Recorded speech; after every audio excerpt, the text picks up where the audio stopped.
Un saluto a tutti voi, oggi parliamo di calcio, in particolare del settore giovanile. Infatti fervono i preparativi per la nuova stagione calcistica con tutte le precauzioni del caso che riguardano la sicurezza dei nostri ragazzi. Siamo stati al centro sportivo San Vito di Cerea a seguire l'amichevole fra gli allievi 2004 del Cerea e gli allievi 2005 della Virtus Verona.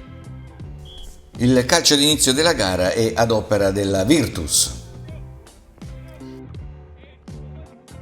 Al quarto è Brunelli a presentarsi tutto solo davanti al portiere che riesce a deviare la conclusione in angolo. All'ottavo Brunelli salta un avversario e mette al centro per Bersan che si fa parare il tiro dal portiere. Al 12° incertezza della difesa della Virtus e per poco il numero 11 non mette in rete anche se la sua posizione è in sospetto fuorigioco. Al 15° il vantaggio del Cerea, punizione dalla tre quarti del numero 11 colpisce di testa insaccando 1-0.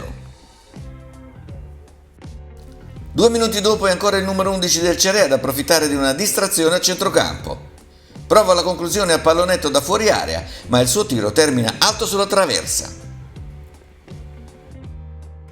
Pierdomenico per Bersan, appoggio per Conti che prova il tiro da fuori, conclusione alta.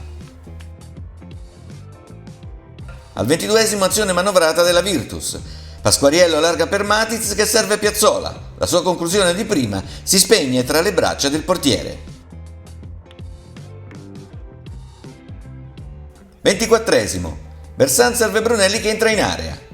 Controlla e restituisce la sfera al compagno che si libera per il tiro che viene deviato dal numero 2 del Cerea. Angolo di Piazzola. Brunelli al centro dell'area conclude fuori dallo specchio della porta. Al 33° il pareggio. Peretti lancia a lungo Bersan che si invola verso la porta avversaria e con un pallonetto deposita la sfera in rete. Dal fermo immagine si può verificare che la posizione dell'attaccante della Virtus è regolare. Conti lancia Brunelli, controllo a seguire, il portiere in uscita lo anticipo e l'azione sfuma.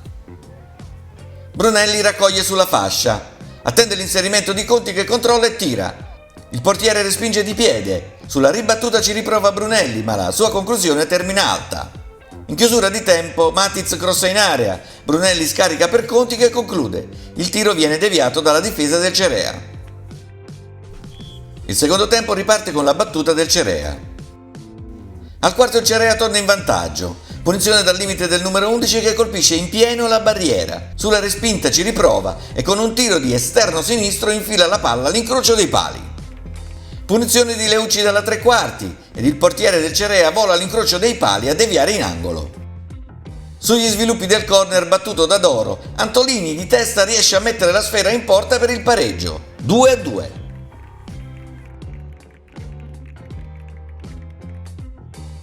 Il Cerea ritorna in vantaggio al 20° in contropiede.